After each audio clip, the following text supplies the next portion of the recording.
All right, guys. What we have here are your power baked Crappie Nibbles. Of course, my choice of color is the Chroma White Chroma Glows. Those are the ones I use. And if I had a secondary choice, it would be the Chroma Glow in the chartreuse color. And they would just come in the store, or come out the store, I should say, just like that. Now, the difference in this is I've already turned around and took all of these Crappie Nibbles out and got them pre-hardening. Of course, a lot of people will turn around and let them air dry outside, but me, I prefer to just put mine on the inside on top of my refrigerator.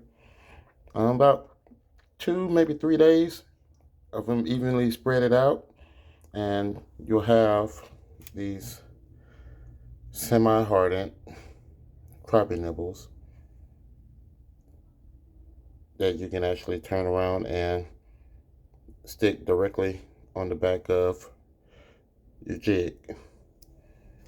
And you can typically catch 2 to 3 crappie just off one piece versus using them directly out the store, throwing them into the water.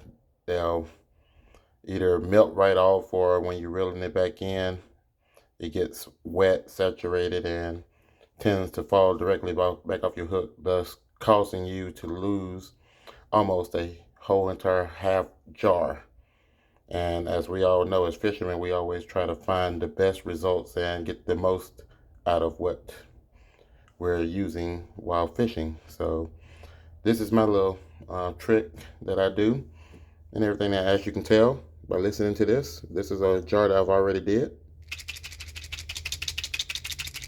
Those are ready to go.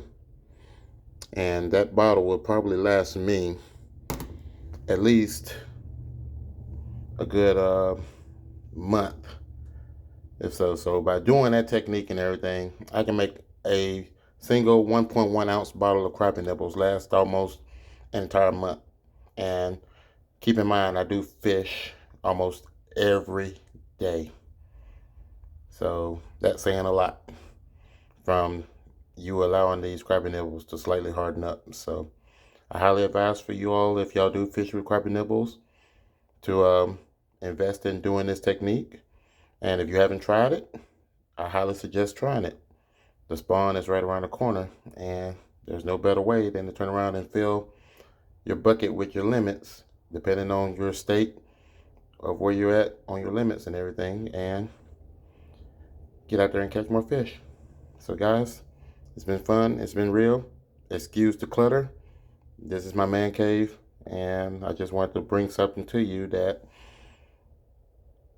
I felt like everybody should know about and everything. Now, of course, there's other methods of, doing this. Some people put theirs in a microwave, and I don't suggest that. One, microwave gets these things way too hard. Plus, if you have a significant other that lives in the household with you and everything, she will not appreciate the stench coming from these by putting in her microwave.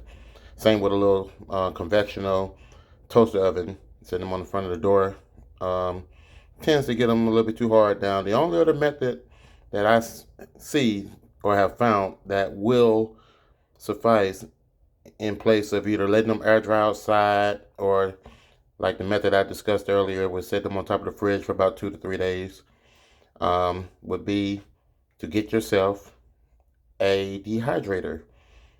A dehydrator will shorten up your time, and you'll definitely get the same results as I'm doing here with the refrigerator method. Probably about a good 2 hours, if that. On the dehydrator set at around 125 degrees, and you'll have nice firm Crappie Nibbles to go out there and fish with. So I highly suggest trying this, guys. Give it a try. Let me know in the comments below if it turns around and works out in your favor. And I look forward to eventually bringing you more crappie tips as they become available. We have a couple of tidbits that we use down here in the great state of Mississippi. Down here on Ross Burnett Reservoir, they call it flat corking. But of course, I'll have to physically be able to record that technique and everything and show everybody the proper methods of doing it. But still waiting on my GoPro to come in so I can physically be able to record what I am doing versus recording what somebody else is doing, because a lot of people frown upon videos that are shot showing other people's methods versus showing your own methods. So that's where I stand on that theory. But anyway, hope y'all find what y'all need to find out about this crappie nibble adventure and everything. Like I said, go out and try it.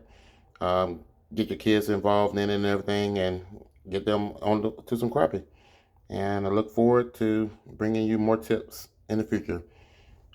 Hope everybody have a wonderful day. Thank you for watching, and God bless.